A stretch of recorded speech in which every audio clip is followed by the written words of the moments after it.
Good evening. My name is Josh Cantor, and I'm the founder of the ABU Education Fund and our related organization, the Alliance for Better Utah. The ABU Education Fund is a nonpartisan 501c3 organization that's dedicated to good governance and increasing civic engagement. During the political season, we see an opportunity to work toward increasing civic engagement through a series of forums and debates. Our forum series is called the Lds Values Forums and are designed to bring together both Democrats and Republicans of the LDS faith who are willing to have an open and frank discussion about how their religious beliefs and interpretations of their church's doctrine influence their political choices and party affiliation. It's proved to be a vibrant discussion of the intersection of faith and politics, two topics that are so often avoided in polite company. Our second LDS Values Forum will be held at Utah Valley University on November 3rd. So if that's of interest to anyone, please come and join us. In contrast to the debate commission's focus on congressional and statewide offices, our debate series is designed to engage the public in their local elections, to give candidates an opportunity they don't often get, and to give voters a chance to interact with the politicians who, quite frankly, will have the most day-to-day impact on their lives. This year, we're sponsoring 3 legislative debates in addition to tonight's school board debate. For those of you who may live in the Sandy area, we're hosting a debate between Zach Robinson and Robert Spenlove, candidates for State House 49, tomorrow night. On Wednesday, we'll host a debate between Karen Kwan and McKay Jensen, candidates for House District 34. Thursday, nothing tomorrow. And on October 17th, we'll host a debate between Christine Passy and Bruce Cutler, candidates for House District 44. As in the past, we're pleased to partner with the John R. Park Debate Society of the University of Utah for our debate series. The John R. Park Debate Society was founded in 1869. It's hosted more than 30 campaign debates and issue forums over the past decade, featuring community organizations ranging from the Utah Minutemen to the American Civil Liberties Union, and politicians ranging from Governor Gary Herbert to former mayor of Salt Lake City, Rocky Anderson. The Debate Society is recognized as a 2016 University of Utah Beacon of Excellence and is ranked in the top 10 nationally and #1 in the Pac-12 by the National Parliamentary Debate Association. The director of the Debate Society and tonight's debate moderator is Mr. Michael Middleton. In addition to being the Debate Society's director, Michael is an assistant professor of argumentation and public discourse in the Department of Communication at the University of Utah. He has over 20 years of experience in competitive debate and argumentation pedagogy, and I had to practice those words. Thanks for sending those. I'd like to welcome all of you tonight, to thank our candidates, Lisa Cummins and Erin Preston, to thank our Debate Society partner, and to thank our communications partner, public radio station KCBW, who will be recording and rebroadcasting tonight's debate as well as our other debates. We welcome you to stay after the debate for a half-hour meet and greet with the candidates, and encourage you to join the ABU Education Fund's mailing list, which you can do here in person or visit our website at abuedfund.org or the Alliance for Better Utah at betterutah.org. So with that, I would like to turn things over to Michael Middleton. Thank you. Thanks. Good evening. My name is Mike Middleton, and I'm the director of the John R. Park Debate Society at the University of Utah. I'll be the moderator for tonight's debate and look forward to facilitating a conversation between the 2 candidates with us tonight who are running for a seat on the Utah State School Board representing District 11. I want to take this opportunity to invite you all to welcome the 2 candidates, Miss Lisa Cummins and Miss Erin Preston, to the debate before I introduce the format. So welcome them to tonight's event.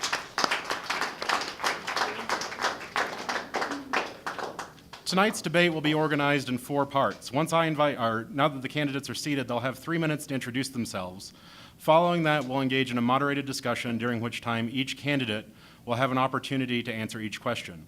Their answers will be limited to 1 minute and 30 seconds each. The issues the candidates will discuss during this portion of the debate were drawn from issues suggested by each candidate. But members of the U's John R. Park Debate Society wrote the final questions, and neither candidate has had the opportunity to preview those questions. During this portion of the discussion, I reserve the right to ask follow-up questions of either candidate or offer a 1-minute rebuttal period to either candidate as the discussion dictates. After the moderated discussion, I'll ask members of the audience if they have any questions for the candidate. At that time, I ask that you wait until you're recognized by me, that you keep your questions brief, and that you frame your question in such a way that each candidate can speak to the issue you raise. Finally, each candidate will have 3 minutes to offer closing remarks The order of introductions, questions, and closing statements has been predetermined by a coin flip, and there will be a timekeeper who is sitting in the front row of the auditorium to give them those time signals. Before the debate begins, please join me in turning off your cell phones, pagers, or anything else that might go beep in the night or otherwise interfere with tonight's recording.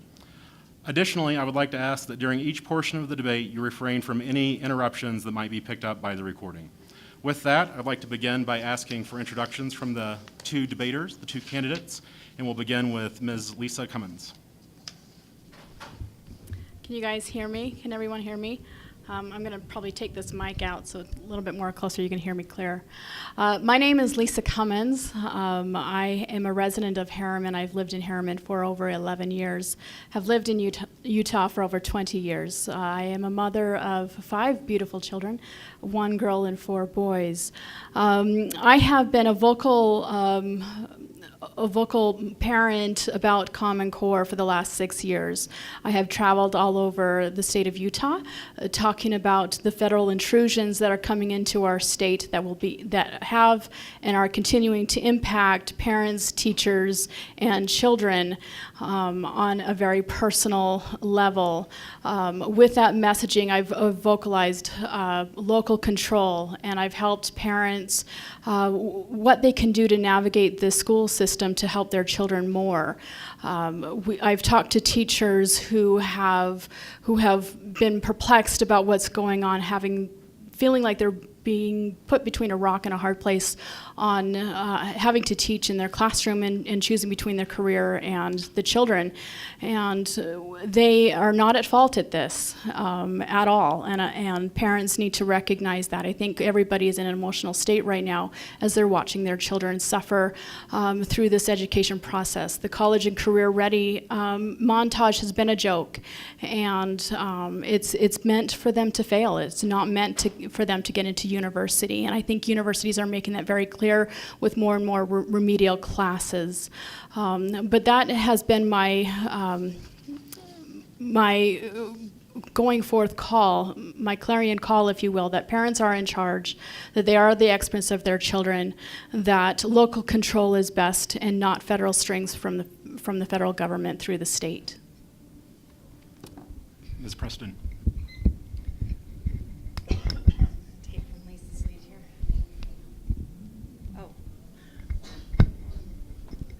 My mic doesn't stretch that far. My name is Erin Preston. I am originally a farm kid from Idaho. Grew up on a farm that also contained my grandparents, my great-grandma, aunts, uncles, and cousins. We worked the farm, and I worked my family construction company with them. I've been working on construction sites since I was 8 years old. I grew up and became an accidental student. My family wasn't necessarily focused on sending their kids to college. However, teachers saw in me something that I hadn't seen in myself and helped prepare me so that when I took this test my junior year, I got a letter back from BYU that says if you come here and get the same test score, we'll give you a 50% scholarship. I took them up on the offer, went to BYU, graduated quickly, went on to BYU Law School, and graduated from BYU Law School as well.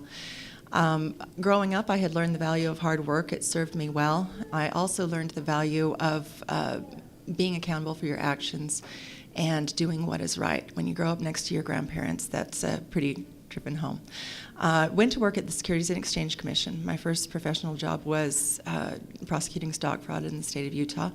From there, I went into business and managed a legal publishing company. I was the regional manager over a 7-state region. Quit after my youngest was born. It was too hard to be on the road all of the time. Thought I would stay home for a while, but quickly became involved in education. My oldest had just recently graduated high school, and I had some frustrations with some things that had gone on in his education.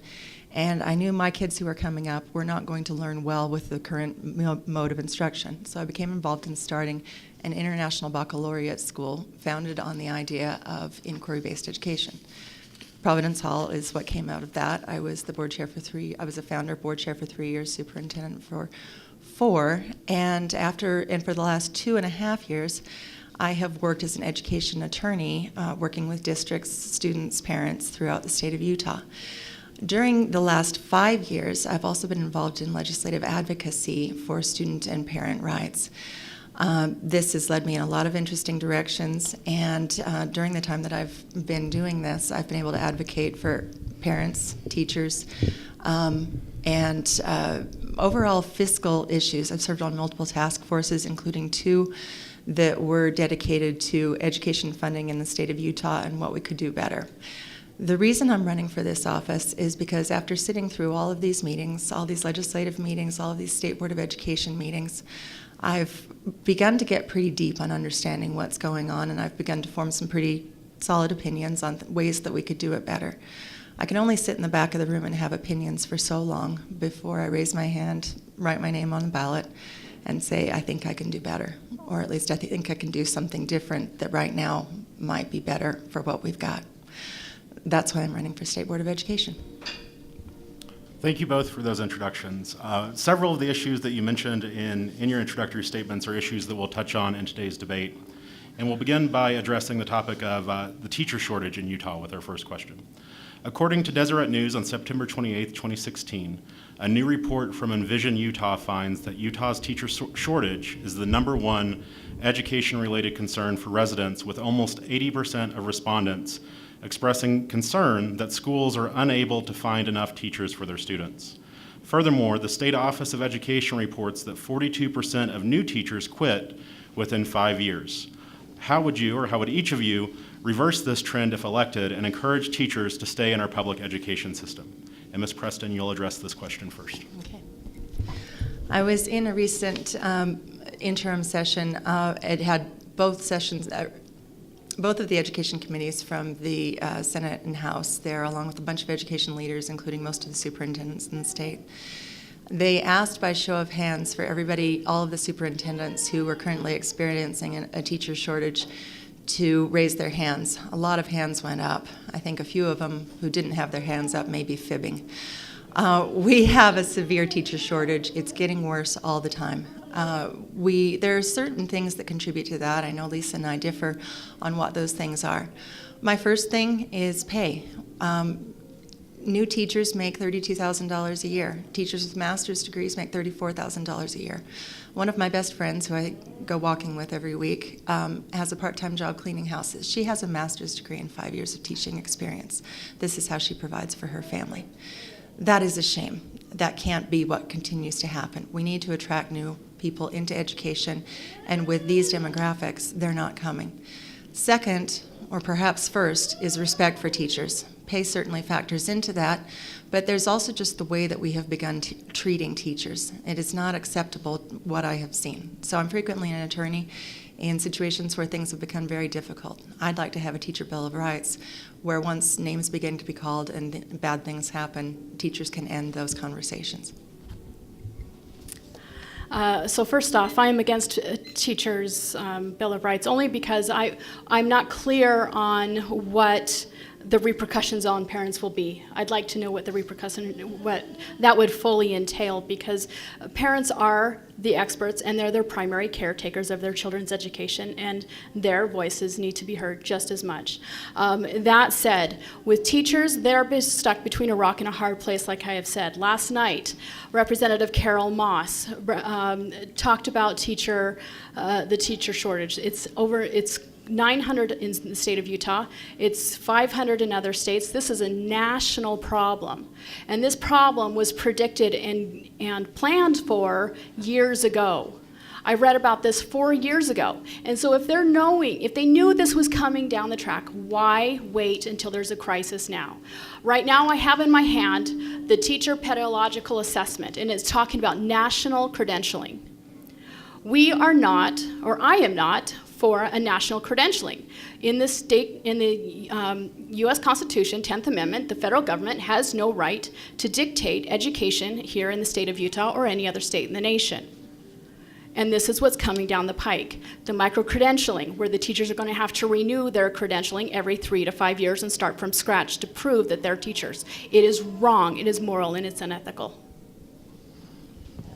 Ms. Preston, you mentioned the issue of respect for teachers, and Envision Utah also found that 75% of respondents said they do not think the best and brightest want to become teachers, which they viewed as indicative of the fact that teaching is not respected as a career.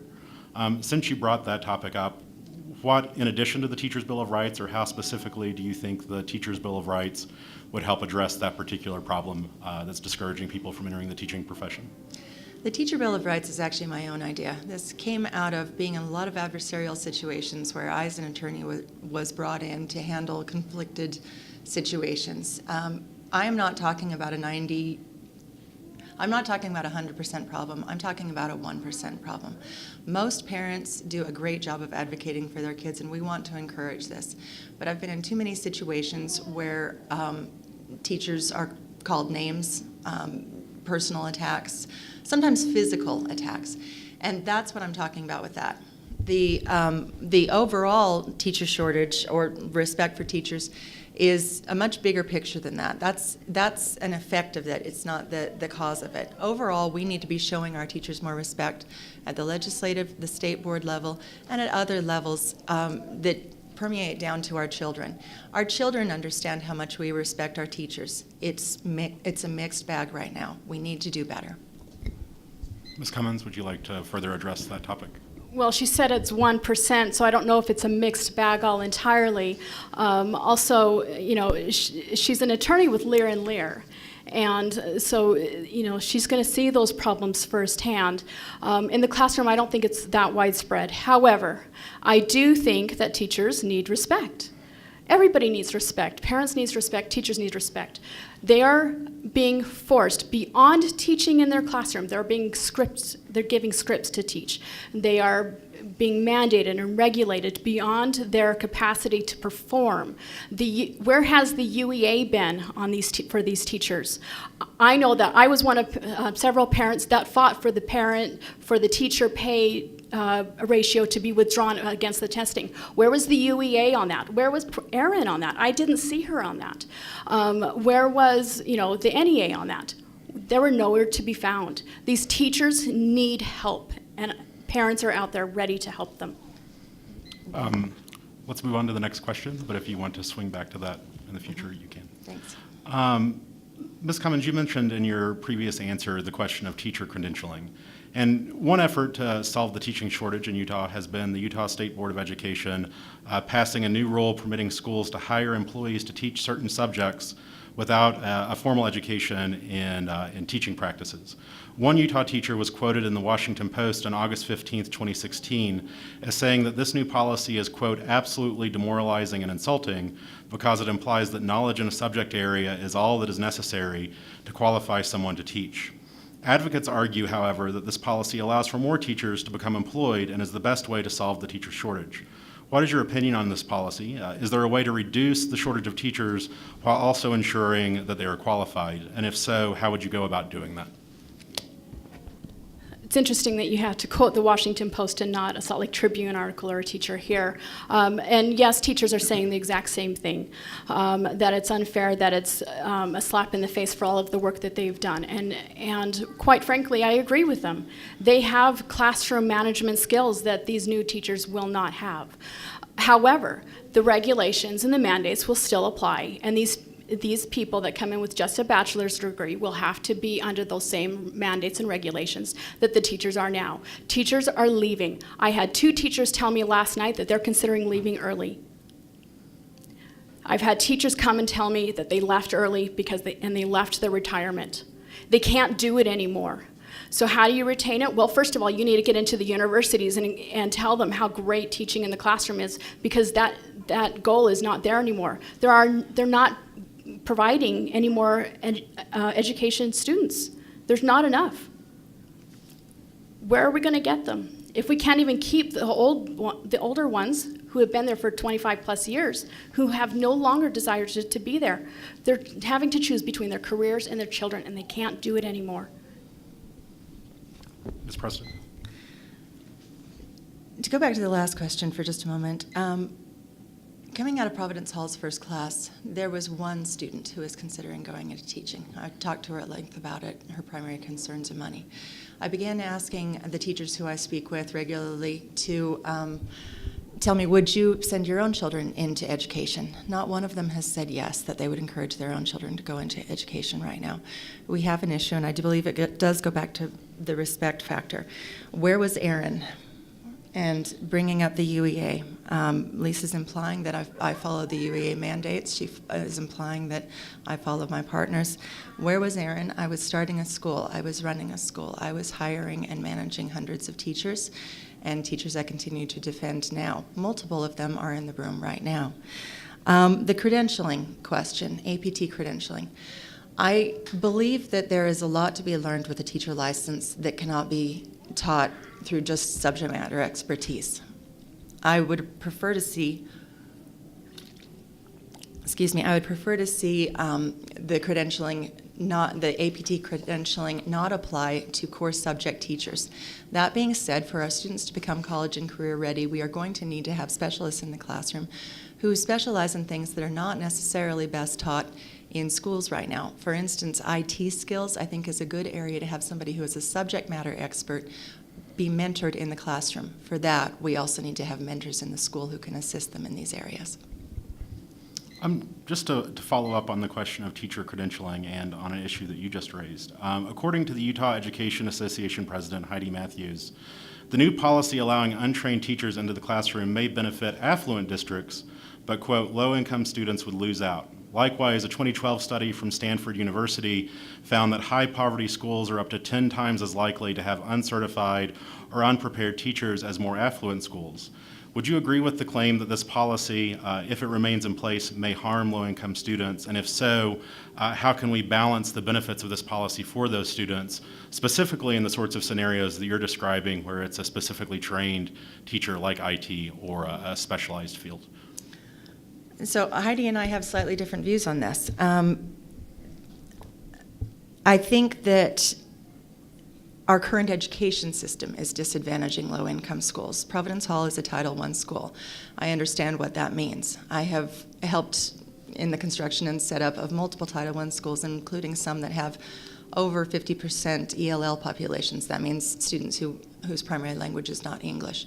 These are hard schools to teach in. You are dealing with a lot of different kids with a lot of different needs.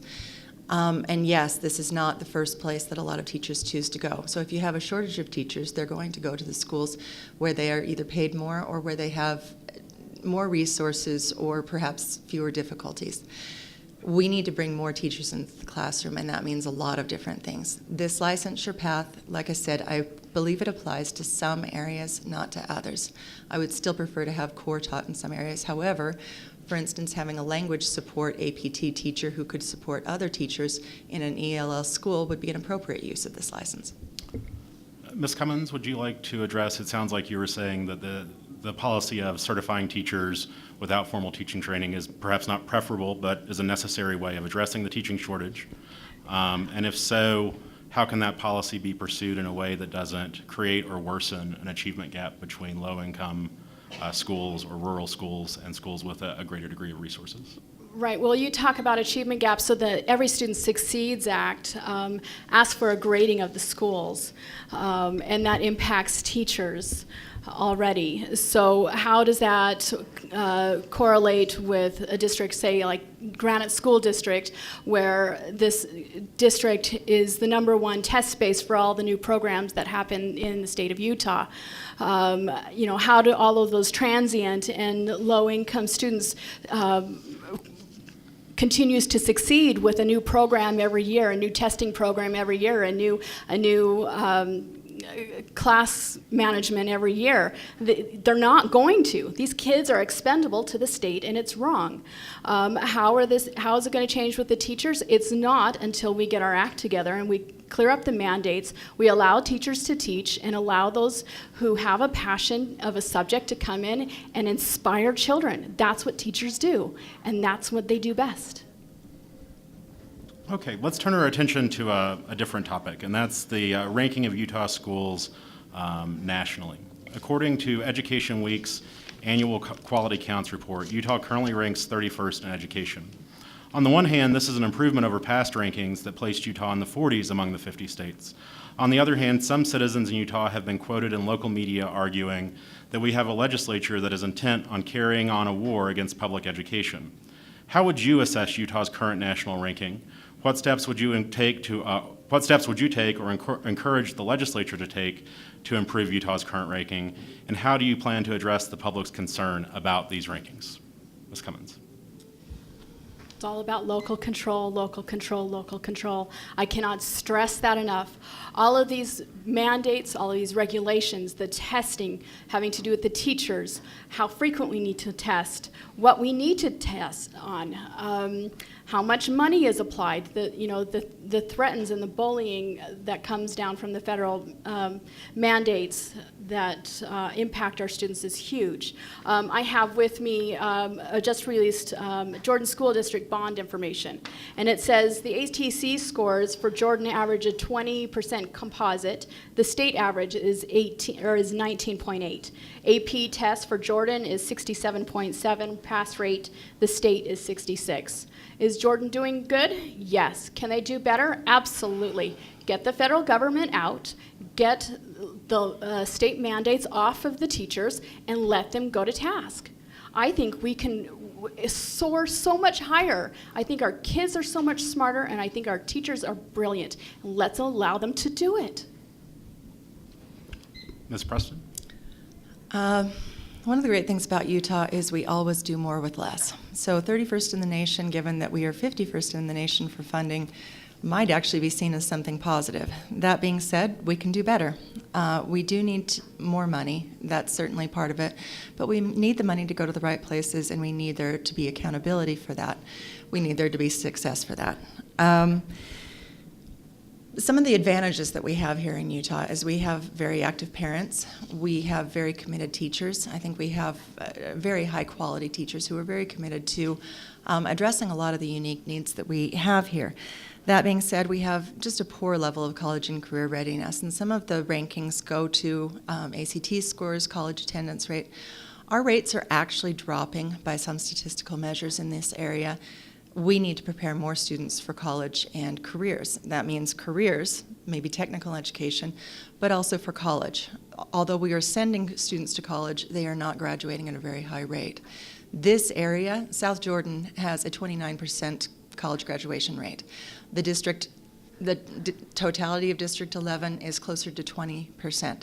We can't send all of our kids to college, and what kids we do send to college, we need to be able to graduate from that. For that, we need to have high standards. We need to have high expectations, and we need to have teachers with the complexity to teach different students different ways so that each can be successful. Both of you mentioned at previous points in the debate the Every Student Succeeds Act. So let's focus our attention on that for a minute. In light of the recent adoption of this act in 2015, a multitude of questions have emerged regarding both the effectiveness and practicality of this act, which is a replacement for No Child Left Behind.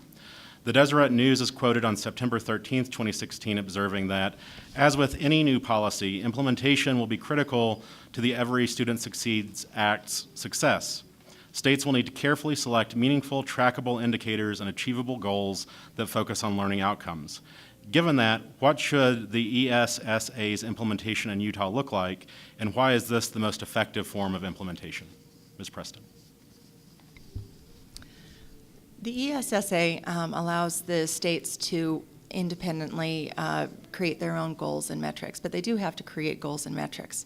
Having been in business and having run a school, you have to have goals and metrics. You need to, as a team, have a common understanding of where you're all going together. I do think one of the areas for improvement is having the education world, the Board of Education, and the legislature have more productive conversations and more fluid conversations, perhaps including more parents and students in the conversations, but also perhaps more well-intended conversations. There's some animosity that exists on each side that's leading to cutting off of some communications where I think both parties are well-intended and looking for solutions.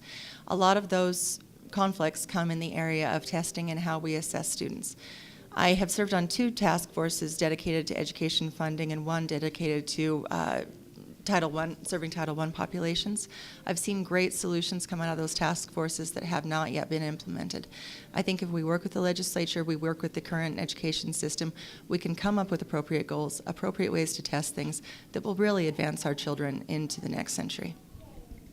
Ms. Cummins, what should the implementation of the Every Student Succeeds Act in Utah look like? Oh, well, this is a loaded question because there's a fallacy out there that the Every Student Succeeds Act gives more local control to states. And I have in front of me a reform support network, communications and engagement assessment rubrics. It was printed, this particular one is printed in 2014. I have the PTA's, the national PTA's assessment, or ESSA implementation process currently. The NEA is working on theirs. Many different organizations are working on theirs on how to engage the stakeholders, quote unquote, to implement the ESSA at a state level. Now, goodness, I thought the ESSA was local control.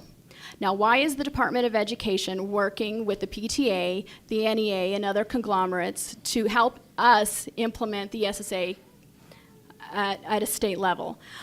So they want more parental, where can parents and families access information to the state's role in the SSA? This is the federal, this is the national PTA.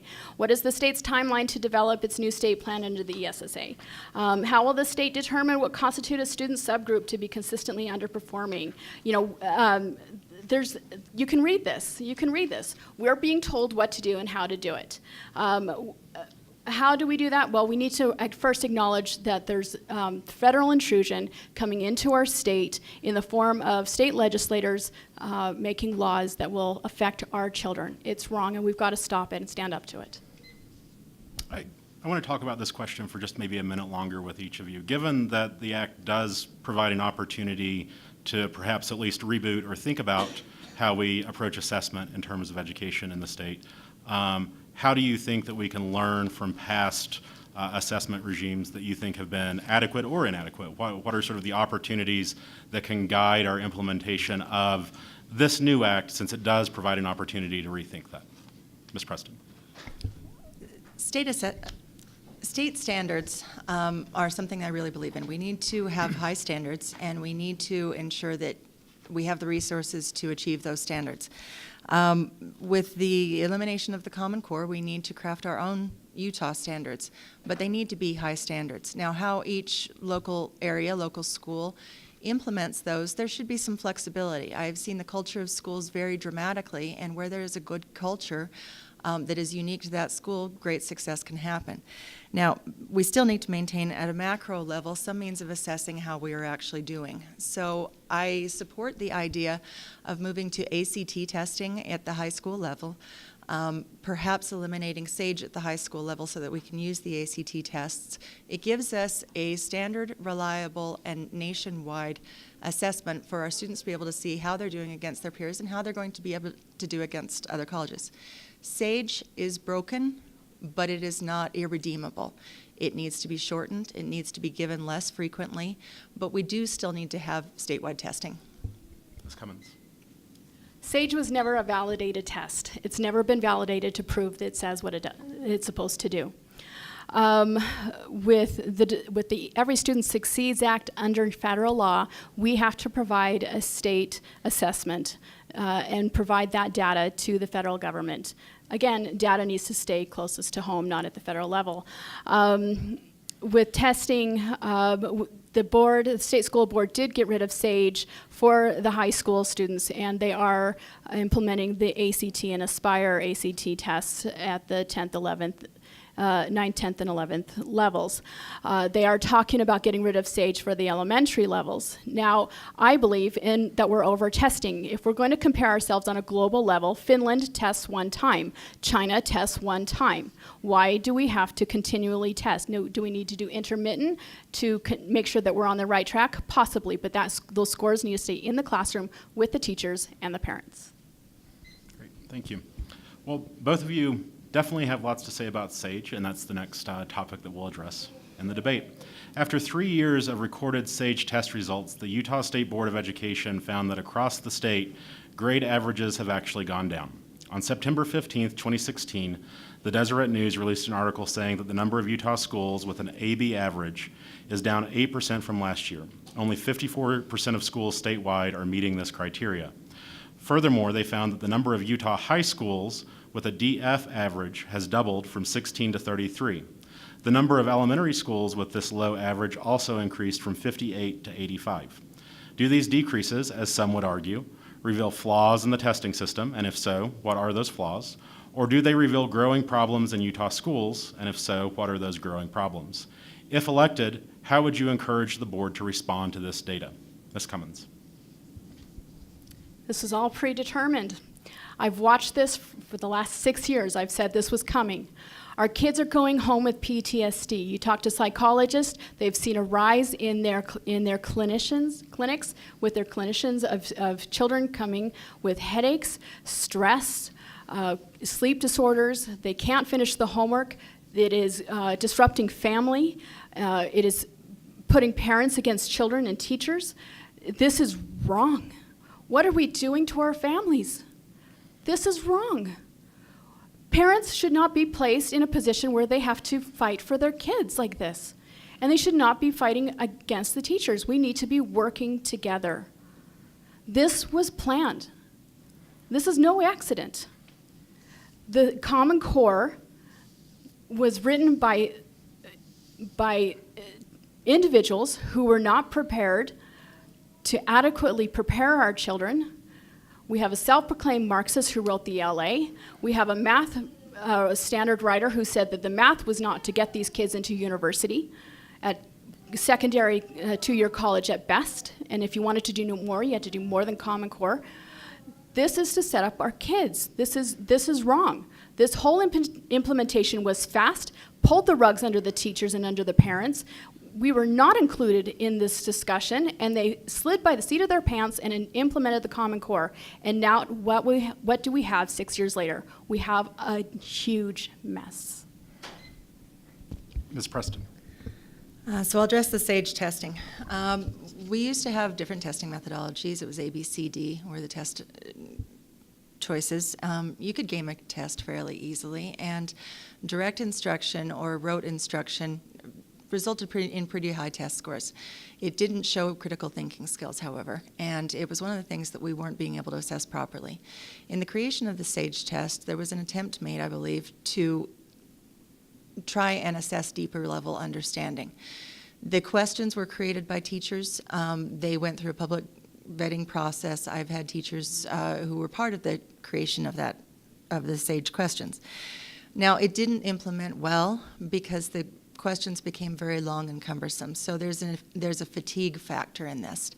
You can spend an enormous time in a year testing students, and at some point they learn that the more questions they get right, the longer the test goes. And so, as my 11-year-old son tells me he did after the fact, he wanted to go play football with his friends, so he just answered a bunch of questions quickly so that he could go play football because the test wasn't relevant to him. Now, that's the real problem with SAGE. We've allowed parents to opt their students out, and I think that can be an appropriate thing to do. However, we've created a test that is burdensome, long, and cumbersome, and so it's become irrelevant for the students because it's irrelevant for the parents, because it's irrelevant for the teachers, because we have so many people opting out of the test that we no longer have relevant data. In some schools, we have as high as a 50% opt-out rate. We need a test that becomes relevant. Finland and China don't test once. They test once every 3 years. That might be an option for us. Ms. Cummins, I have a follow-up question for you. In the absence of something like SAGE testing, what would be an effective mechanism for assessment of public schools, in your opinion? For public schools or students? For students in those schools, yes. Certainly, teachers can assess their students, and that data needs to stay in the schools. Can you have a percentage of grades, like all of the fourth grade, and their cumulative testing scores come together? Yes, you can send that up. And, at that point, it becomes a free market situation. I know my parents moved me when I was 12 years old to one of the top 5 school districts in the nation. I think parents have that right to decide where their best location needs to be to help their child based on the needs of that child. Every child is going to be different. Every school district can be different. Let's allow that to happen. Before we take a couple of questions from the audience, I have one more about a topic you all have touched on, and that's college and career readiness. This year, the U.S. News and World Report conducted a survey of over 21,000 schools and ranked the top 2,673. Only 26 Utah schools were ranked at all. There were no Jordan District schools on this list. This was partially due to, in the perspective of U.S. News and World Report, low college readiness scores. Bingham High School, for example, had the highest score in the district at a 24.6 on a 100-point scale. In light of this data, do you think that the state and individual districts are doing enough? If not, what would you like to see the state and individual districts do differently? Ms. Preston. This is one of my key issues. No, we're not doing enough. We're not preparing our kids for the future. We're teaching the bare minimum really necessary of what has been taught for a long time. We are not preparing them with the critical thinking skills that they need to be able to move into a different time, into a different job market. We have a lot of jobs in Utah. We've done a good job of attracting a good economy with a lot of open jobs. We do not have students to fill those jobs. Some of those are college jobs. Some of those are straight out of high school jobs. But whatever the jobs, we need to have students who are prepared to fill them. I think one of the things that we need to do is we need to begin informing students and their parents at younger and younger level, this is what the job market looks like, and this is how you can be prepared to enter the job market. I'm talking about 8th, 9th grade. We have these areas of unfulfilled opportunity where we do not have educators in the schools to help train students to go into those areas. If the students and the parents understood those areas that existed, they might pay a little bit more attention. A math class might become a little bit more relevant if a student understands how he might use it in, say, a construction or a trade field where he could see it being applicable. If it becomes relevant to them, it will become applicable. Part of this is we have so little resources to do anything with. This falls in the outside edges of where we need more resources to go to different areas to train kids differently based on their own capabilities and their own options. Ms. Cummins. Again, this is about federal control. Common Core was not meant to help your kids be college and career ready. I really do not like that term. Right now, I went to a summit with Erin. We were at the same meeting, and they asked the kids how many kids are interested in tech careers. 4 or 5 raised their hands out of groups of FBLA children from all 5 high schools in the Jordan School District. 4 or 5, nobody. And they said, and Lieutenant Governor Cox was there saying, how much of a need that we need have all these jobs for programmers, for tech individuals, and so on and so forth, and nobody wanted to go on these jobs. I met a mason worker, and he said the median job is 54, and he's willing to pay $30 an hour to anyone who's willing to show up for the job. We're not inspiring our kids, period, to work. Where is the love of pursuit of happiness? Where is individualism? Where is the strength of being an American and being creative in our thinking and not just critical thinking skills? We are shorting our kids in their futures by limiting what we provide them. Thank you both. We'd now like to invite members of the audience who would like to pose questions to the candidates to do so. If you'd like to ask a question of the candidates, remember, keep it brief. And try to frame your question in a way that both candidates can speak to the topic that you're raising. If you are interested, if you'll step toward the front of the room, our timekeeper has a microphone, and if you'd speak into that, that will allow us to have it as part of tonight's recording. Does anyone want to present a question to the candidates? Raise your hand.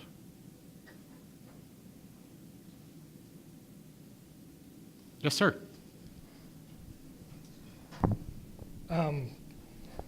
Concerning what you just said about preparing children for doing something work-wise, you said you didn't want, or the people were not ready for technical careers or masonry jobs. So how would you encourage them? For what job are you encouraging them for? Either of you. Does that make sense? I want them to pursue their own happiness. I want them to know what jobs are out there and enhance their talents and let them go for it. Why limit them on just critical thinking skills? Let them think outside the box and be creative in thinking skills. What inspires them? What drives them? What is the character behind them? Because we are going to be facing tough times. There are 95 million Americans out of jobs right now. Why? Why are we not providing those vacant jobs to those who are not looking? Why? We have no inspired teaching going on because our teachers are overworked, they're tired, they're doing the best they can, and these kids are mocking what's going on. They're not dumb. I want to inspire them. I want them to dream big. We are Americans. We need to act like it. Ms. Preston. First of all, critical thinking skills are creative thinking skills. Critical thinking skills are what I learned in law school. It's Socratic-based teaching with the idea that you're presented with different options and you come up with solutions for what you're going to do with those options. I think that is at the core of what we need to be teaching our students is how to figure things out. We are moving into a world where we can't predict what the jobs are going to be, where we can't predict what technology is going to be used. We can't even predict the problems that they're going to have to solve. The best thing that we can do is we can teach them how to think and how to figure things out. Now, pursuing their own happiness, that would be great, except I would have in my own sons a jazz musician, an actor, and an NFL football player if they were all just left to pursue their own passions. I would like them to be employed. Given that, I would like them to have the capability to pursue different opportunities once they grow out of the jazz musician, NFL football player phase, like I was. I was prepared by good teachers who were preparing me more than I realized I was being prepared with the core fundamentals. Those applied throughout my life. I want to try to get one more audience question in, as we don't want to make sure that folks who are here tonight get to engage with the conversation. So, Okay. yeah. Is there someone else who would like to ask? Yes, ma'am. Yep. First of all, I think we live in a nation who has maybe a bit too much federal regulation. It's very clear that it's not constitutional that we have the Department of Education of the federal government. What will you do to start unentangling us from the real infiltration of the federal government, if indeed you feel like there is? If you don't feel like there is that intrusion, will you please explain your stand on how the federal government impacts our education in the state? Ms. Preston, you get to address this question first. Okay. I think that the federal government has a rightful job of ensuring federal law, and federal law, as applied to students, falls in really three areas. So first, students who learn differently, students with disabilities.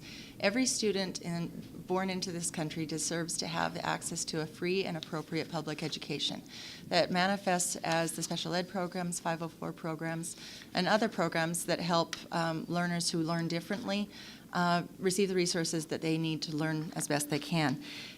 We also have programs for poverty, Title I programs, free and reduced lunch, and then we have programs to prevent discrimination through the Office of Civil Rights and others, so that based on race, religion, whatever else, there is no discrimination and all students are given access to education.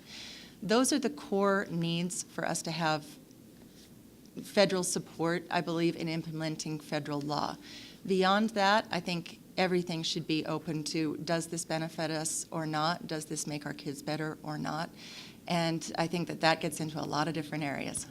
I would generally go local control more than fed. That's time on that question. If you'd like to respond to that question and also perhaps take an additional 30 seconds to address what you were indicating earlier. Sure. You talk about federal control. It's a web of a mess. With the careers and coming career and college-ready careers information, we have what's called the Strengthening Career and Technical Education for the 21st Century Act, H.R. 5587. It is a bill that passed in the House of Representatives in Congress, and it is moving through the Senate. This bill will put what Erin wants to happen is by the time they're in 7th or 8th grade, put them on a track for a career without their choice without a chance to choose a career after that, in high school, in college? How many times have you changed your career, your path, from the time you were fifth grader wanting? I was a ballet dancer for most of my life. I don't know about you, but I was going to dance with the Northwest Ballet. Didn't happen. I became a mom, which was even greater. But and then you have you talk about federal control over special needs and other things. Well, how about this? We have, for the state of Utah, we adopted what's called we adopted the Council for Exceptional Children, what every senator must know. This is an international set of standards for special needs that have adopted in the state of Utah. We have no control of these standards anymore. This is international. We have no local control. Local control is where it's needed and best. We don't need a federal government to tell us how to act, how to be kind, how to be compassionate, how to help each other. This is wrong. Federal intrusion has got to stop. Where's the line?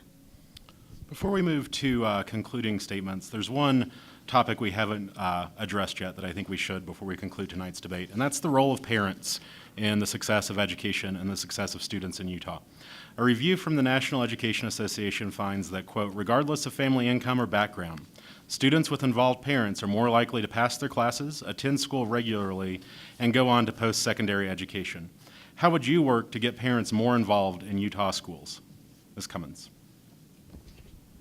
We need to teach them what they can and cannot do according to the federal government. It's a lot. We need to stand up to our state legislators and tell them what we can and cannot do. By the Utah State Constitution, parents are the primary caretakers of their children's education. Do parents understand that? Do they know what that means? For the longest time, I was treated as not an expert. I didn't know what was right for my kids. Until I woke up one day and said, if I don't do something for my kids, nobody else will. And I helped my kids. I worked hard for them. I work to support them. I try to protect them as best I can and navigate what they need to know. Do I open them up to situations and questions? Absolutely. Question everything. But you've got to find the truth, and parents need to know the truth, that they are the experts of the children. Once they understand that, then they believe in themselves. They believe they can help their kids. The morale has gone down. We've got to build that back up. And teachers, I think you can help. Parents understand their children. Allow them to come in and help that. Ms. Preston, how would you work to get parents more involved? I'm going to readdress a couple things that were brought up. First, I'm not putting kids on track to have careers selected for them by 7th or 8th grade, but I do love the idea of parents and students entering into substantive conversations with facts and analysis of opportunities that may be available to them, so parents can begin having discussions with their kids on what is it that you would like to do? What are your options in life? I think that that's a great way for parents to help guide their children and begin to really have those deep conversations. SPED, yes, I'm going to readdress that. We do have a need for federal control because my opponent has suggested that students who have special ed services or needs should not be educated with normal students. I want to readdress that. And you are welcome to, because you've said it a few times. I think that we have had times where we need to ensure that free and appropriate education is available to everyone, and that means parents who are advocating for a free and appropriate education for their children. Sometimes that means different things. Now, I, as an attorney, have advocated for parents' rights with districts. I have worked with parents on behalf of districts to help them support their students. I absolutely believe that parents are the first and most important advocates for their children. However, I also want my children to be taught from people who are smarter than me. And I want to facilitate and encourage that teaching, and I want to support that as well. We've now reached concluding remarks, and you can have an opportunity to address that during those. Each candidate will get 3 minutes, and Ms. Cummins will begin with her closing remarks. Okay. Regarding special needs, I did not say that we need to separate special needs children or any children from a public or any situation. I think that's wrong. I have a niece who has Down syndrome. She has leukemia and she's in the hospital. Why would I want to separate her from my children? If you want to know the truth, you can go look at the full debate that was posted on my website at lisacummins.us. The question was asked about dyslexia, and my answer was I did not know the full details about dyslexia. What I did expand on was the federal intrusion and the expanding definition to include children of special needs under the same testing criteria as other children. I think it's wrong. Children are individual, and not all tests test their talents and their skills. Now, I am very much against federal intrusion. I am fighting for my kids. Socialism is being taught today. We don't have the freedoms that we think we have. We're not going to have the freedoms that we think we have now. We've got to stand up and have a backbone. I have a problem with my opponent being that, not on a personal level, absolutely not, but being that she is an attorney with Lear & Lear and that her law partner is also running in the 7th District. And if the two of them get on the state school board, that will be the largest law firm on our state board, making money off of education for their pockets and policies and making policies for our children. I know you're shaking your head, but really, how can she say that she would step aside? There would be too many things that she would have to step aside from. I have no one backing me. I do not have the UEA. I do not have the NEA. I do not have anybody backing me except constituents who believe and fight for their children, believe in local control, and want that voice heard on the board. It is essential. Ms. Preston, Ms. Cummins began our debate tonight, and you get the opportunity to conclude it. All right. The way we ensure ongoing freedom in our society is to have students who are going to analyze each situation and ensure that their society manifests the modern version of what our founding fathers envisioned for them. That means they need to learn how to think critically. They need to stand up for what they believe is right, and they need to move forward the future that is of their own making, not of ours. A couple of points that were recently brought up. We are doing well with what we have, but we're not doing as well as we could do with what we have. My opponent has frequently mentioned that I'm backed by the UEA. I was endorsed by the UEA, which is actually an odd thing. I don't think they've ever endorsed a charter person before. I was not going to turn down the support of a group of teachers. I have received more support and more funding, however, from others outside of the UEA, including teachers and parents. Almost every donor that I have had, no, actually every donor that I have had is either a parent of a Utah student or a teacher. Most of them have been both. They are backing me because they believe I can actually do something with this position. The issue of me having a conflict was raised. I do have a law partner who is also running for the State Board of Education.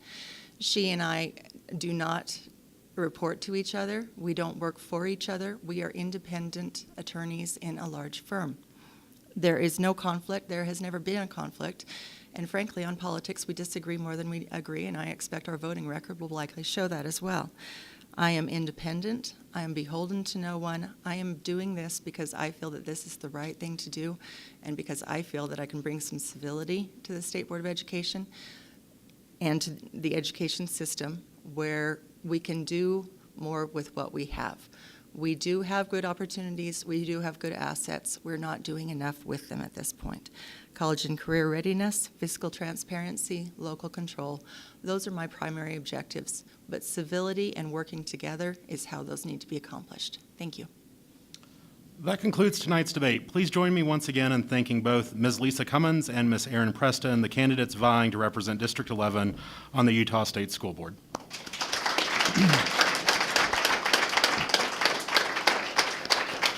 Likewise, Likewise, join me in thanking Rachel Sanders, Josh Cantor, and the team at the ABU Education Fund for organizing tonight's debate.